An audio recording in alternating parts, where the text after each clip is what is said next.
Asyik pokok petai je. Masalahnya petai ni kerja part time saya ni. Kan? Dah 15 tahun yang lepas kan. Pokok petai ni dia jauh pada kampung. Orang tua dah tak larat nak ambil kan. Abang saya tu, adik saya pun dah tak, mereka bukan kaki panjat pokok. Kalau tak, pokok petai yang dekat jauh-jauh pada kampung tu pakai buah pakai habis macam tu kan. Kan? Tak ada siapa yang nak ambil kan. Sebab dia jauh pada kampung tu lah. Orang kata apa, ibarat macam kerja ni part time lah saya. Kalau saya free, saya balik ambil.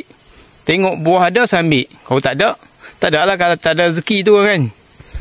Tu yang saya selalu buat konten pokok petai. Tanah tua ni dia banyak tempat. Jadi kalau tak ada kat sini, saya pergi bukit satu lagi kan. Tanah satu lagi. Kalau ada, saya ambil. Kalau banyak, saya akan jual. Tapi saya jual jenis borong lah kan, borong. Bukan jual jenis sikit-sikit sebab saya nak cepat. Ni kira kita tengok ada buahan. Macam petai ni dia ada buahan. Ni kan. Tu kira rezeki saya tu. Ni kira atas bukit kan. Nampak petai tu. Tu pokok petai kan. Tu nampak ada buah tu.